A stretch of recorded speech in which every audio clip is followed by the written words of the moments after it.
Guarantee से कह रहे हैं हम, बीजेपी की हो चाहे कांग्रेस की सरकार बिना बसपा की नहीं बनेगी। हमें कोई खरीदने वाला पैदा नहीं है। सतनाम सिंह का भी व्यक्ति नहीं, सत्य की लड़ाई लड़ने के लिए पर हमें तैयार रहते हैं। यदि मंत्रिमंडल में ले लिया तो फिर कौन सा विभाग आप चाहें? क्या तो कि पहले जो बीएसपी के प्रत्याशी खड़े होते थे इनको खरीद लेते थे कुछ लोग। नमस्कार, मैं हूँ नंद किशोर भार्गव और आप जुड़े हुए हैं सागर दस्तक न्यूज के साथ। सागर दस्तक न्यूज पर आज चुनाव की बेला है, आज वोटिंग हुई है और वोटिंग के बीच सभी ने अपनी अपनी ताकत जो है वो झोंक रखी है, पूरी जितनी ताकत थी। तो हमारे बीच हैं, हमारे साथ हैं बसपा के प्रत्याशी जो बहुजन समाज पार्टी के सुर्खी से प्रत्याशी हैं, सुर्खी विधानसभा क्षेत्र से सतनाम सिंह। हम उनसे बात करते हैं, उन्होंने अपनी कैसी तैयारी की थी और कितनी उन्हें वोट की उम्मीद है और मध्य प्रदेश में कितनी सीटों की उम्मीद है। हम उनसे बात करते हैं। सतनाम सिंह से बताएं, आप क्या तैयारी थी आपकी और कितनी वोट आपको प्राप्त हुई हैं? जी, कुछ लग रहा है अनुमान कितनी हमें वोट मिली? क्या है, ये तो मतदान है। मतदान के अपन ऐसा कोई गांव नहीं है जहां अपन नहीं गए हों और अपन को लग रहा हो सकता है कि अपन नंबर 1 पे अपना बटन है और अपन जीत जाएं। और लगभग अपन मध्य प्रदेश में बिना बीएसपी की कोई सरकार नहीं बना पाएंगे, ना तो बीजेपी ना कांग्रेस। हमारे जो सहयोग के बिना ना तो बीजेपी बना पाएगी ना कांग्रेस। लगभग हम 30 से 40 सीटें जीतने जा रहे हैं। नहीं तो कैसे जीतेंगे भाई? लग तो नहीं रहा है ऐसा ना। प्रचार प्रसार किया है बहुजन समाज पार्टी ने, बसपा क्या करती रही मध्य प्रदेश में? अपनी ताकत लगाना थी, सभाएं होती, बहन जी आती, बहन जी आई ना, बंडा की सीट जीत रहे हम लोग, पथरिया सीट जीत रहे। ऐसी लगभग अपन 20 से 25 सीट जीतने जा रहे और हमने कम समय होने के कारण राहत कर क्षेत्र में सबसे ज़्यादा प्रचार प्रसार किया है। और यहाँ के लोग, अपनी ठाकुर समाज के जो लोग हैं और सर्व समाज ने हमें अच्छा सहयोग किया है और हो सकता है कि अगर सबका आशीर्वाद रहा तो सुर्खी विधानसभा अपन भी जीतेंगे।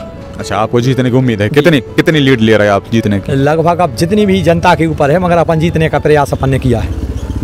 अच्छा, आप यदि जीत जाते हैं सपोज करिए, तो फिर क्या आप सरकार में दखल रहेगी? जो सरकार बनेगी उसमें बसपा की दखल रहेगी, भागीदारी रहेगी और अपन अंदर से समर्थन देंगे जिसको भी, तो उसमें अपन सब लोगों का काम करवाएंगे। जैसे जो गाय माता रोड पे मारी खदेरी घूम रही है, उसका सर्वप्रथम मतलब आपको बचेगा मंत्रिमंडल में भी ले सकते हैं? जी भी है। जी जी, यदि मंत्रिमंडल में ले लिया तो फिर कौन सा विभाग आप चाहेंगे? कौन सा विभाग? वो जब सरकार बनेगी उस समय आप तो दावे के साथ कह रहे हैं कि हम तो बसपा के बगैर बन ही नहीं सकती, तो बनेगी तो फिर आप भी बन सकते हैं उसमें, क्योंकि आपको भी उम्मीद है कि हम भी सुर्खी विधानसभा से जीत रहे हैं। जी, जब हम बनेंगे तो अच्छा ही मंत्रालय मिलेगा और हम अच्छा ही काम करेंगे। जी, गौवंश पर ज़्यादा ध्यान देंगे। गौ शराब, जो अवैध शराब बिकती गाँव और जो गरीबों के साथ अत्याचार होता है उसके खिलाफ में हम लोग सब मिलजुल। अभी क्या मुद्दे लेके गए थे आप सुर्खी विधानसभा क्षेत्र में? मुद्दे लेके तो गए होंगे कि हम ये करवाएंगे आपको, तो जनता में कुछ परिवर्तन दिखाओ। जी, हमने यही मुद्दे लेके गए, गाय के ऊपर, शराब के ऊपर, जो गांव में जो भेदभाव होता है उसके ऊपर, जो भ्रष्टाचार और जो चरण सीमा पे महंगाई है इसके ऊपर पे हम लोग क्षेत्र में गए और हमने सबसे चर्चा की और अच्छा आशीर्वाद। गिरावट क्यों आ रही है इन वोट में? आपके बहुजन समाज पार्टी के वोट पहले कुछ ज़्यादा थी, अब धीरे धीरे घट रही है। आपके सागर संभाग में आपका पथरिया है, जो पथरिया के अलावा कुछ और जगह ऐसा नहीं हो पा रहा है, कोई प्रभाव नहीं छोड़ पा रहा है। क्या तो कि पहले जो बीएसपी के प्रत्याशी खड़े होते थे इनको खरीद लेते थे कुछ लोग, इस कारण से जो ग्राफ गिरता गया। और आपसे भी तो कहा होगा, आपको भी जो प्रत्याशी खड़े थे इन लोगों में से किसी ने कहा है कि आपको? 2 बार हम देवरी से विधानसभा का चुनाव लड़ चुके हैं, 13 और 18 में, और इस बार हमारी पत्नी को टिकट दिया है, अनीता दांगी को, और हमें कोई खरीदने वाला पैदा नहीं है। सतनाम सिंह का भी व्यक्ति नहीं, सत्य की लड़ाई लड़ने के लिए पर हमें तैयार रहते हैं। आप बसपा प्रत्याशी हैं जो अनीता दांगी, उनके प्रतिनिधि के तौर पे आपने प्रचार किया है, वो भी कभी निकली प्रचार प्रसार के लिए? अभी गई? बहन जी का आशीर्वाद लिया, गई हैं, वो प्रचार प्रसार किया है उन्होंने। राहतगढ़ में गई हों, जयसीनगर गई हों, बेलहरा गई हों, सुर्खी आई हों, कभी आई? जी, बंडा गई हैं और जो हमारा गाँव बंसिया बड़ौदा के मूल निवासी हैं, सब जगह गई वो, जहाँ जहाँ वो मतलब अपना उन्होंने काम किया है। आपको लग रहा है कि आपकी जो धर्मपत्नी हैं वो भी विधानसभा तक पहुंच सकती हैं और मंत्री बन सकती हैं और बसपा के बिना सरकार नहीं बनेगी, चाहे भाजपा की हो या कांग्रेस की? गारंटी से कह रहे हैं हम, चाहे बसपा माने बीजेपी की हो चाहे कांग्रेस की सरकार बिना बसपा की नहीं बनेगी, ये हम वादा करते हैं। तो मतलब कितनी संख्या आप बता रहे हैं, कितने लोग निकल पा रहे हैं? 35 से 40 सीट जीत के आएंगे।